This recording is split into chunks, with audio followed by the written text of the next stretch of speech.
What's going on, everybody? This is Zavi with Excel Athletics, bringing you some factual fitness this Friday, and we're going to be talking about the lat pull-down exercise and 6 common mistakes I see when people are performing the exercise. Now, we're going to go over these step by step, and I'm also going to show you how to do them properly. Now, without further ado, let's get right into it. Okay, so mistake number 1, not firmly having your feet pressed against the floor and legs secured under the pad. Without doing this, you create instability from the jump with your setup, which lowers the maximum amount of benefit you can get from the exercise. So we want our feet firmly against the floor, secured by the pad comfortably, so we can maximize our benefit from this exercise, from the setup. Mistake number 2 is gripping the bar too widely. Now, when you do this, you limit your range of motion and your ability to create shoulder adduction. Now, this is not ideal for most individuals, and we want full range of motion to really keep our shoulders out of harm's way and maximize our benefit from this exercise. Ideally, for your grip, you would want it right outside of your shoulder length to get full range of motion. Now, this would vary from person to person, obviously, if you have a greater range of motion than most individuals, but for starters, I'd say right outside of your shoulder length.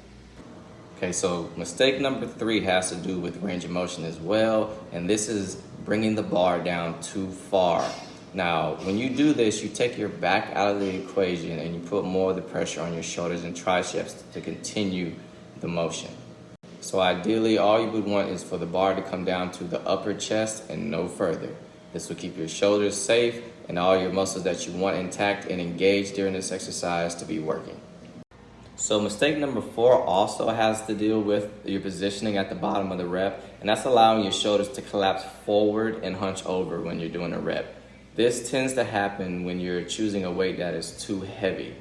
Now, what this does is disengage the back and put a lot of the pressure onto the shoulder to finish the rep, which is not ideal.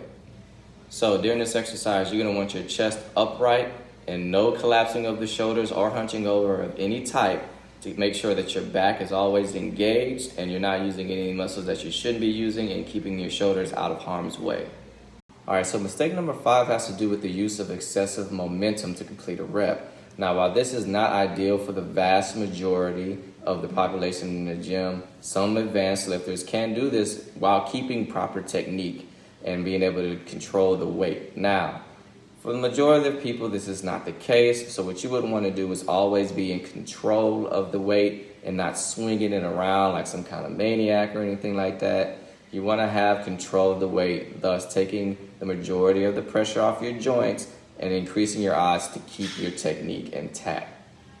All right, and for our final mistake is not controlling the eccentric motion of the exercise, which is the motion of going up. You should never just be letting the weight fling up and letting gravity take it and you having no control over it. This will put unnecessary pressure on your joints, for 1, and 2, it's just not an efficient way to build that muscle. So you don't have to have a certain time on the amount of time it takes you to go from the bottom to the top of the rep, but you do want a controlled speed. So I would say on a healthy end, it should take you about 2 seconds to go up. All right, and there are the 6 common mistakes I see in the gym when people are performing a lat pull down and how to properly perform this exercise. That'll be it for your factual fitness today. If you have any questions, please comment below, DM me, and I'll get back to you as soon as possible.